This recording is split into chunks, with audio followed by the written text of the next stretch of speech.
Fala galera, hoje eu vou falar para vocês sobre o método dos 4 steps, que é uma coisa que eu falo muito na mentoria para praticamente todo mundo que me conhece e pergunta sobre estudo. Eu falo que isso é um divisor de águas. A ideia é que você aprenda a estudar de verdade. E como que eu cheguei na conclusão de que isso dava certo? Então, quando eu comecei a estudar muito novo, né, e com pessoas muito boas, durante a preparação para o Colégio Naval e também lá dentro, né, eu tentei observar coisas em comuns que os melhores colocados tinham feito. As pessoas que tinham a melhor classificação ali dentro tinham feito, tanto da minha turma quanto de outras turmas, né, de outros anos. E eu cheguei nessa conclusão. E também no momento que eu estava estudando para o Enem, eu também percebi algumas coisas. E durante a faculdade de medicina, eu também percebi outras coisas de pessoas que se dão muito bem também, é, academicamente falando, né? O que não é fácil, porque, pô, faculdade de medicina aqui na UFRJ, então o nível é bem lá em cima. E mesmo assim tem gente que se destaca bastante. E eu percebi o que eles tinham em comum. Então, acho que isso me deu uma noção do que falar hoje aqui para vocês e do porquê que eu cheguei nessa conclusão de fazer esse método dos 4 steps. Então vamos lá, o primeiro step, do que consiste o primeiro step? Basicamente você vai pegar um conteúdo, né? Por exemplo, um PDF, um livro, e aí vamos supor, você quer estudar o primeiro capítulo de Química. Você vai pegar aquele capítulo e você vai ler uma, duas, três, quatro, 5 vezes e vai ler o suficiente para conseguir entender aquilo, tá? Então, beleza, você vai ler uma, duas, três, entendeu? Beleza. Depois você vai explicar para si mesmo, entendeu? Então você tem que ler quantas vezes forem necessárias para você conseguir explicar para si mesmo. Porque não basta você ter o conteúdo desorganizado na sua cabeça. Isso é informação, é você tendo informação. A partir do momento que você organiza a informação, então você promove isso ao conhecimento. Isso vira conhecimento. Então, o primeiro passo, step one, você vai ler quantas vezes forem necessárias para você conseguir explicar para si mesmo, sabe? Isso é um dos steps mais importantes e, por vezes, o mais demorado, mas por isso você vai perceber que isso vai alavancar o jeito que você estuda muito. Segundo step. Aqui é o momento da videoaula, tá? E esse step, depois de bastante tempo fazendo esse método, você pode meio que eliminar ele, tá? Se você tiver maturidade suficiente para isso.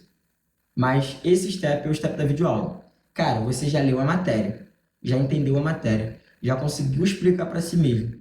Quando você for para a videoaula, você já vai ter, pô, um domínio legal do conteúdo. Então, na videoaula, ela não vai ser, você não vai usar aquilo ali para te ensinar. Eu não quero isso. Eu quero que você use a videoaula para entender o que é mais cobrado. Porque o professor, geralmente, ele vai direcionar a aula para o que é mais cobrado, né? Então, pô, você vai ter uma noção, no primeiro step, você vai ter uma noção do conteúdo maior, é como se fosse um funil, uma noção bem maior do conteúdo, né? Depois, na videoaula, você já vai dar uma filtrada para perceber o que o professor colocou, que geralmente é o que vai cair mais, né? Que tem maior frequência. E aí vem o terceiro step. O terceiro step é a anotação corrida. Reparem, a anotação corrida não é resumo. Aqui você vai tentar anotar os principais pontos, mas você não vai olhar para o PDF, não vai olhar para a videoaula, você vai colocar ali de cabeça. Você vai organizando, seja por esquema, não sei, cara, você vai fazer uma anotação corrida. Isso aqui aconteceu, isso aqui é importante, depois disso acontece isso. Realmente organizar aquele conteúdo que já estava organizado na sua cabeça, né? Depois de filtrar com a videoaula, você vai colocar aquilo no papel. Cara, se você quiser jogar esse papel fora, pouco importa, tá? Mas a ideia é essa, é você conseguir meio que mensurar o que é importante, o que não é, o que você viu no primeiro step, no segundo step, e o que você acha que, né, realmente vai cair, beleza? E aí, para o último step, que é o quarto step, é o step de questões. Então, veja bem, olha só. A gente tem 4 steps, dos quais 3 são voltados para a teoria. Só um é voltado para a questão. Então, ao contrário do que muita gente diz, que você precisa fazer questão até não aguentar mais, Cara, não adianta você fazer uma porrada de questão, ter uma margem de erros altíssima e a tua qualidade vai descer muito. Então, é uma coisa que eu percebi também.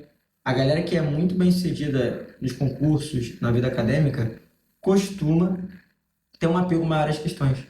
Perdão, ter um apego maior à parte teórica, entendeu?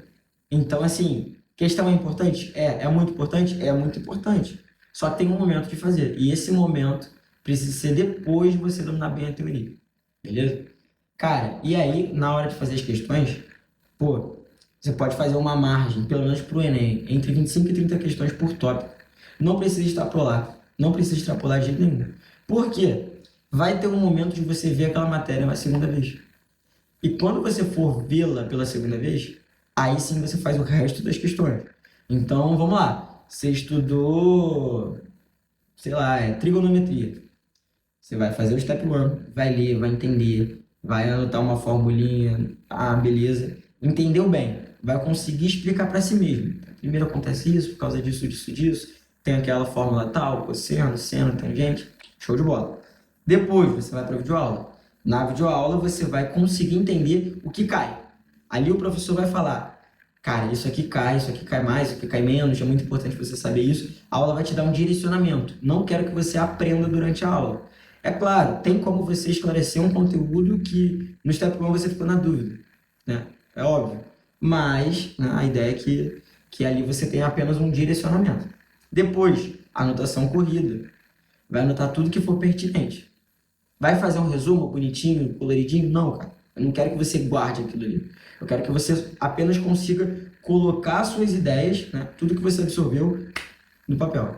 Show de bola? E por último, você vai fazer as questões. Uma média de 25 a 30 questões. Não precisa extrapolar. Se você fizer isso bem, né, você vai conseguir absorver bem o conteúdo e não vai precisar ficar voltando nele 1 milhão de vezes, né? Que é uma coisa que muita gente faz, cara. O cara faz um estudo bem mais ou menos, aí vai e faz 1 milhão de questões, e aí ele não tem um apego à teoria.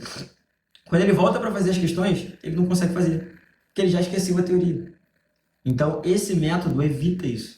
E com o tempo, né, conforme você for usando aquilo ali, colocando em prática, e dá para colocar em qualquer matéria, tá? Tanto de exatas quanto de história, geografia, biológicas, entendeu?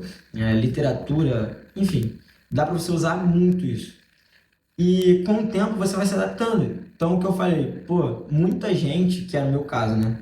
Eu não gostava de ver videoaula.